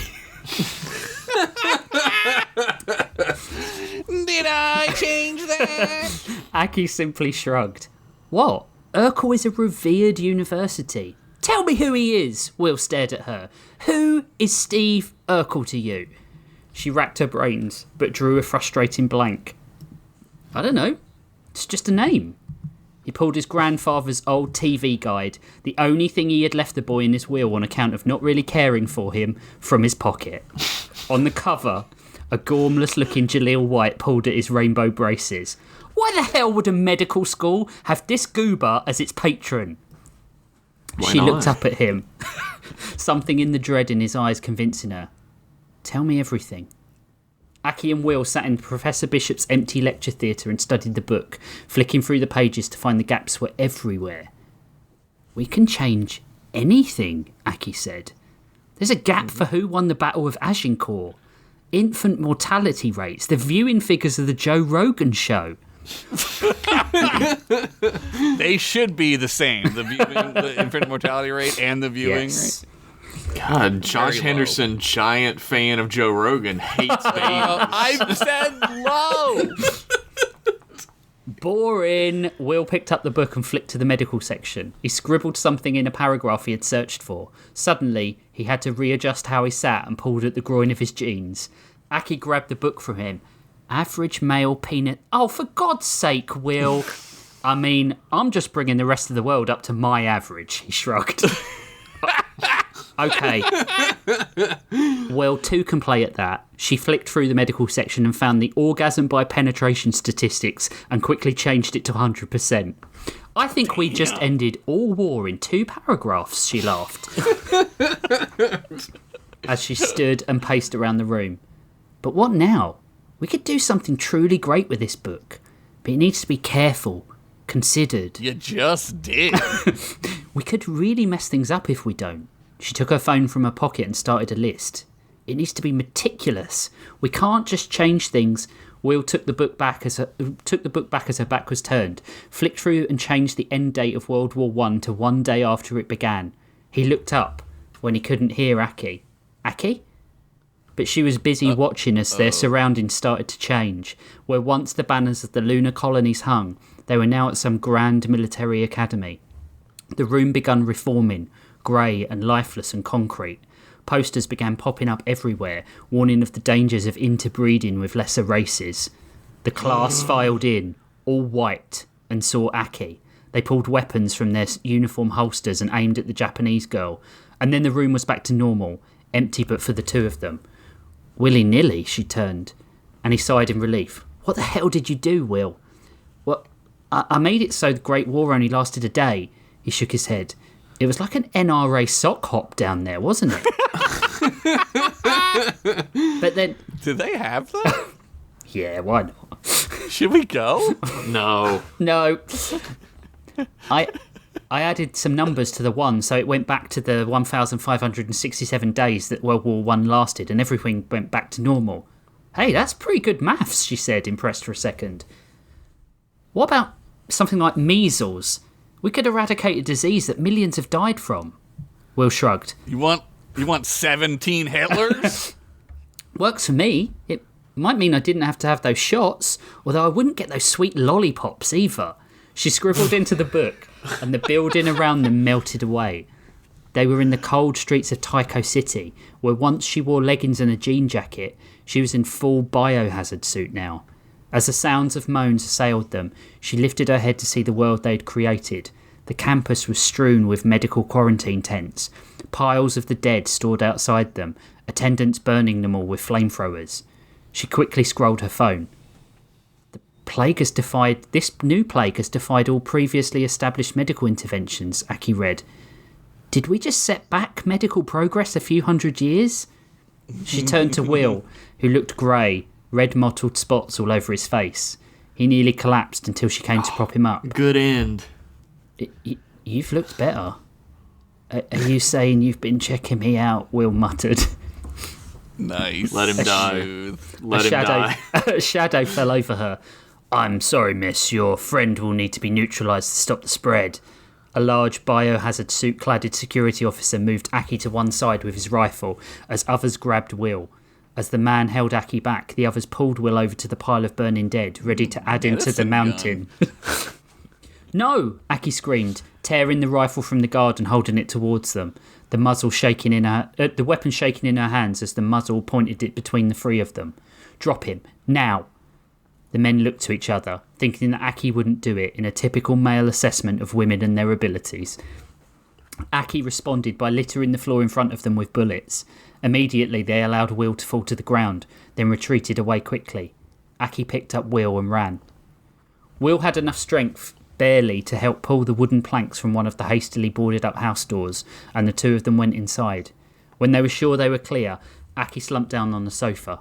She threw the book along the floor, her face twisted in fear, tears streaming down. Will came to her, and though his first instinct was to maybe cop a feel, he looked at her and asked, "Are you okay? Do you need a hug?" She looked up at him and threw her arms around him, then both sobbing together at the situation that might have killed them. Aki felt a sudden kinship with this boy she had written off as a moron. There was some kindness there, below whatever trauma he was carrying. A kindness that might develop into a friendship, maybe? Will got up and lifted the book from the floor. This is really bad, Aki. We need to put things right. But we should practice on something small. See if we can figure out how to use this damn monkey's paw of a book. What about... He flicked through the book and stopped randomly. How about nature? The culling of badgers in the early 1900s. That's like the worst one. We like badgers, right? Just like a 10% reduction, nothing drastic. Oh my god. Before Aki could protest, Will changed the number. Badger world. The door splintered as it was kicked in, sawdust and shards peppering the pair of them like unwilling victims have to pepper your mother with mace in order to turn away her unwanted advances when she's had too many drinks and think that she's some sort of supermodel. when in actuality, she couldn't make it as a foot model. Unless she used her face, your mother looks like a foot, is what I'm trying to convey. Wow. As the dust settled, two shadowy figures stood in the light of the doorway. BCPD one said, "We've got reports of criminals hiding in abandoned buildings."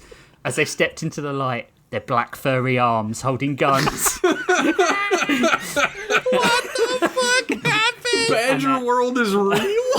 And their Badger City Police Department. and their outstretched badger badges as they entered the building. Oh my god. The two were burly, evolved badgers in police uniforms, unleashing a kink in a percentage of Storylord's audience I don't even want to know about. The story's got it all. Hentai, badger hentai. As long as you continue to be patrons at patreon.com/storylords, you can do whatever you want within the boundaries of the law. Except you. Yeah, you know who you are, you perverted fucking freak. I mean, you sicker me, if I'm honest. I have never heard of a piece of filth so I'm on wrong. the show. What are you doing? At this point, I would be ashamed to even be alive. That's patreon.com/storylords. God, I was gonna be a patron before, but Oh my god. Will grabbed the book and wrote something on the first page quickly as the badgers fired their weapons. As the bullets bared down on them, the room flashed white.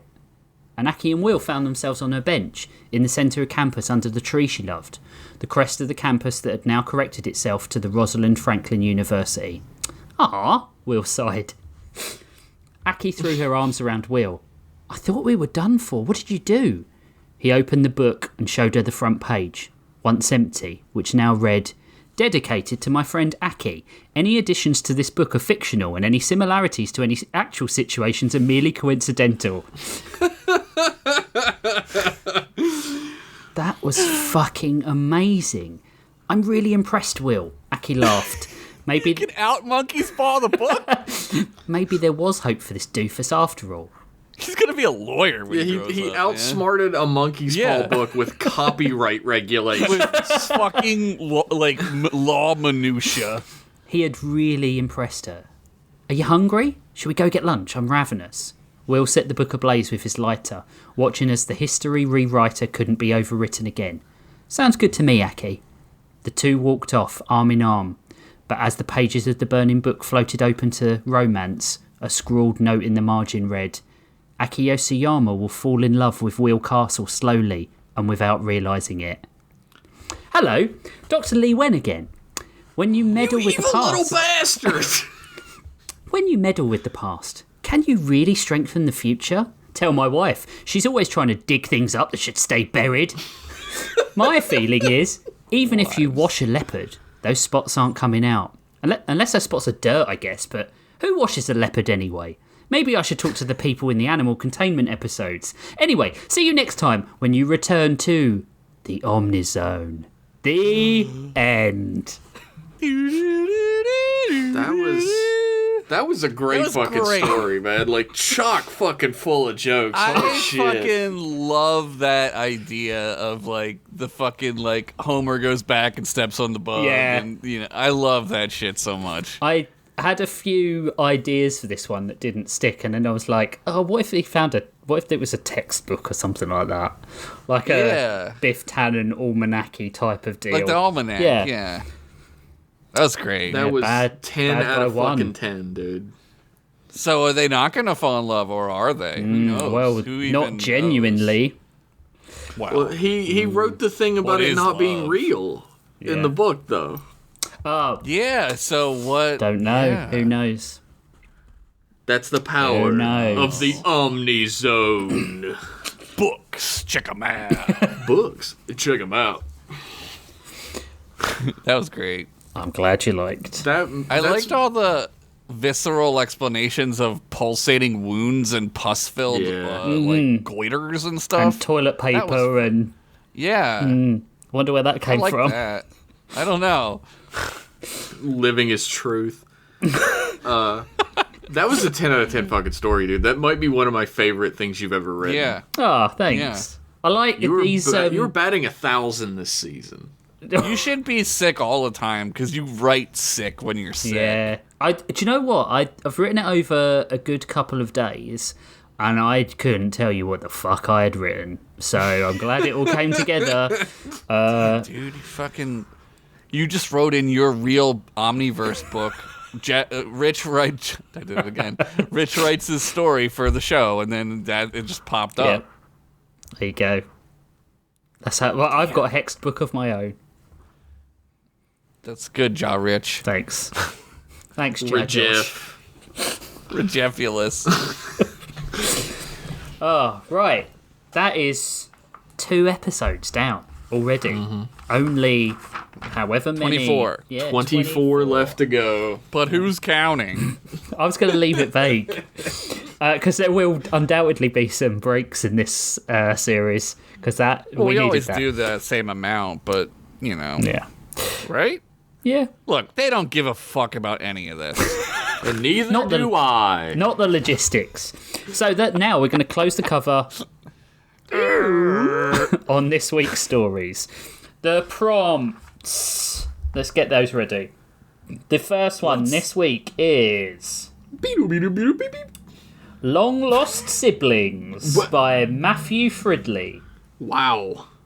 What the fuck am I Okay. supposed to do? All right. And the second one is Diners by Mike Lanteri. Okay. Gonna get 3 stories that might be quite similar. But that's how the prompt bot works. Let's go back. So, if What specifically makes a diner a diner? Do they have to have a lunch counter or what? Is it Eggs Benedict? I think it's like a shape. It's like a tube, right? What? No, diners don't have to be a tube. let's Nah, check. it's a tube. The fuck are you talking about? Okay, Shapes. so a diner is a casual, inexpensive restaurant that serves American food in a relaxed setting. Diners are known for their friendly, laid-back atmosphere and often have retro, mid-20th century feel. They often have seating Tubular. arrangements that include booths and a counter. There you go. There you go. Tubular. Totally tubular.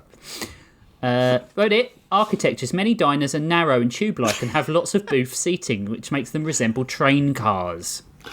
Who was correct? You were both right. But all of us. I don't know if I've ever been in a tube-shaped diner. Every diner I've ever been in has been tube shaped. They don't really exist anymore. There was one in North Philly that it was like that, but it got torn Well, down. they're all shut now, but there used to be like a bunch of places around West Virginia that were like that. Thanks, COVID. I imagine the ones that are tube-shaped are probably ones that still exist in, like, desert towns, right? Oh, yeah, like Route 66. Yeah. and Yeah, that's probably true. Roswell. like the one from Cars, the movie Cars, about the cars that Yeah. are people. Yeah. I think we could probably give each other some leeway with diner. I'm just getting ready because I don't want. I know that it'll be like that's a diner. That's a delicatessen.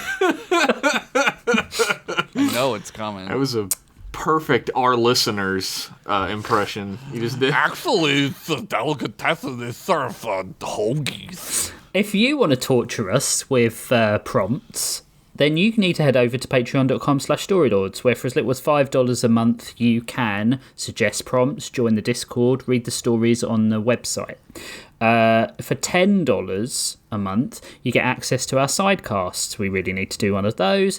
And they are redesigned by committee, and which is where we redesign a existing IP and make it better, or Afterlords, which is where we just record a load of shit.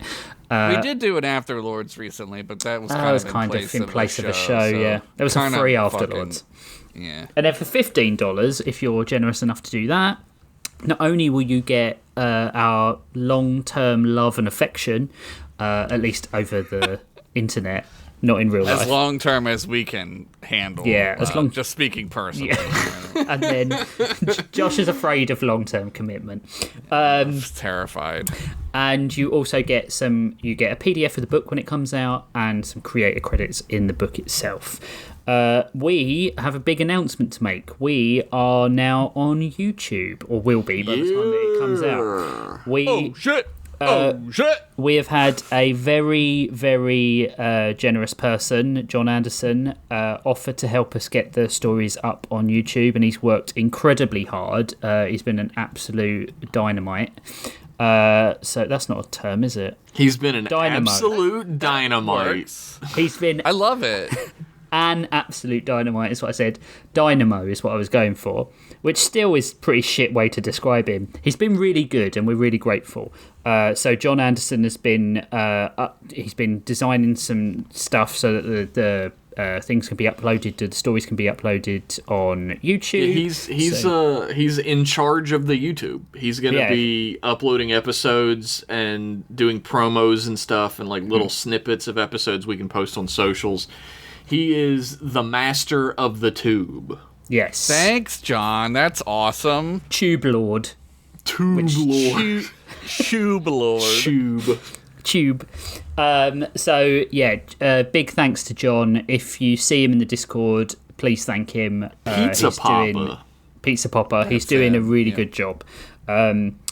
So they will be uploaded once a week. If we start to see a bit of traffic that way, we might change to twice a week, but we want to try and drive a bit of engagement first. And then hopefully by the time we've caught up, well, if we do it once a week, we'll never catch up. But they'll be on YouTube. So if everyone who does listen wants to listen again, if you can head over to YouTube and listen that way, it might help us out a little bit more. And leave comments, please, on the videos as well. Yes, please. Please. And like and subscribe and all that stuff, and hit the notification bell and blah, blah, blah. You can...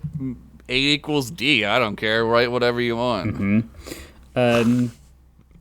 If you want to find out anything more about the podcast, you can head over to storylords.page or storylords.card.co. Jeff, have we got any more reviews? Well, people have been pointing out for a little while that iTunes reviews only show reviews from the U.S. Who are they? What's their name? Josh Henderson. It wasn't me. We also get reviews on other versions of iTunes, and we were sent a little bit of a screen cap of a review from Canadian iTunes. We actually got two of them. One of them is really sort of long and personal. So thank you to Marked Satellite for the 5-star review. Old Story Lords, they comin'. Yeah. And we have another review by Geordie Roll. Greater than the bestest greatness. Every goddamn week I tune in and listen to these three bros spin amazing yarns. They never disappoint. These jerks are responsible for some of the best slap your mama, piss your pants laughs ever. You owe it to your future great-grandchildren to listen to and cherish this audio gold. 5 stars. Damn. Is he implying that they're going to use this to get down? Yeah. You know what? I think I've made it. If somebody uses my voice as like Led Zeppelin and fucks to it, I'm just picking. It's very specific. I'm not saying I've done that. This dude's getting his Led Zeppelin over. The lemon song, you know that one where they're like talking about a lemon, but it's really his dick. Lemon? Yeah, you gotta listen to it. It's long. It's like 8 minutes long. It's not great. Long like my dick. Yeah, long like your lemony dick. Lemony dick. My lemon pledge dick. That's not gonna help the herpes. No. Also follow us on Blue Sky. It's storylords.bsky.social. It's we're not on Twitter anymore. Yeah, we're not on Twitter. It's a dead account. Like, we're never posting anything. I'm not going through the fucking rigmarole of deleting everything off of it like I did my own. I might just delete it, to be real with you. Rigmarole. But we are. I was like taken aback by that response. I was like, what? It's like what my mom says. Well, you know me and your mom. That's true. She does. She's rubbing off. Yeah. She's rubbing me off a lot. We're so like invested in this Yo Mama joke revival that we're now just like accepting that our moms fuck each other. don't know if it's healthy or not healthy. I mean, who cares at this point? Storylords.bsky.social. If you're on Blue Sky and you just search Storylords, you're going to find us. Follow us on there. That is our new hub for all information, all social media. It's all going to be on Blue Sky. If you haven't got a Blue Sky yet, it's a really fucking great website. It's like, I would say it's better than Twitter has ever been. Yeah, it's like calming to go to. Yeah. There's nobody's Nazi fighting propaganda. Yeah. You can block whoever the fuck you want instantly, and it Yeah, blocks them on that? everything. Remember that feature that was invented like at the dawn of the internet? It's back in Pong form. Yeah, follow us over there. You can also follow us specifically. Rich, I think you've changed your Blue Sky name. No? It was Rich Masters. Still is, right? Now it's Rich Master Race, well, buddy, which is strange. You put the wrong thing into the YouTube video description then, because you put masterpieces.bsky.social. I didn't. Oh. Okay. I was John, like, I'm an he idiot. changed it. Cool. John, change that, please. Yeah, it's Rich Masters, or is it Richard? No, it's not Richard. Only Evan calls me Richard. Only Evan calls you Richard? Wouldn't you like to know Richard? Richard. richmasters.bsky.social, joshhenderson.bsky.social, and jeffpennington.bsky.social. Although I might have changed that to jeffpennington.art by now, but we'll see. If I'm ever not extremely fucking lazy, we'll see. Because you have to register your actual website with Blue Sky to be able to change your name like that. Yeah. I don't even know what the words you're saying mean. I got other stuff to do. Yeah, storylords.card.co, card with 2 R's. Do you think Vid is in yet? Yeah, no, I haven't. We... big thanks to Vidazen as always. You can follow Greg at vidazen.card.co. He's got Blue Sky as well. I think he's at Vidazen Blue Sky. Yeah, what the thing? Vidazen.bsky.social. That's I it. can't get like on here and like find all these people that I follow. I did that thing where you can transfer your the Sky Twitter Bridge? followers. Yeah, I did that, but I don't. It's like so hard to keep up. Yeah, it's pretty tough. I found him. Follow back. There you go. Boom. So Now difficult. He hasn't posted anything yet. No, so. not yet. I do need to get on him to start advertising his music more. Because his music is the fucking bomb diggity. I need to get on him end sentence, end of paragraph. Sexually. With my wiener out. Or in, am I right? Whatever works. Whatever makes the best sound for him. That laugh was fucking priceless, by the way. Yeah. Do we have anything else? No. Oh, I was going to say, I would like to thank, let me kill time and find it, Haptic Art on Blue Sky made a Queen Axe Wound photograph. I retweeted it. I guess I could go on Story and do that also. Picture drawing, sorry. Yeah. It's great. You can see some top titty. She's hot. You're going to jerk off to it. Yeah. Thank you, Haptic.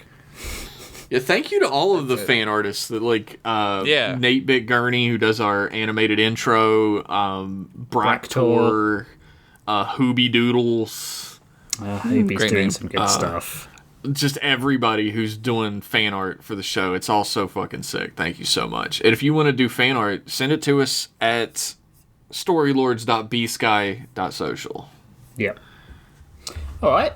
I think that's it, right? Yeah, I think As far as I know. Yeah. I'm suffering here, so I can tell. I've run out of energy, boys. Rich has got a shit. Bye, everybody. See you in 2 weeks, guys. Thanks for listening as always. Love you. Bye. Bye-bye. He's not going to make it. Get this man an IV.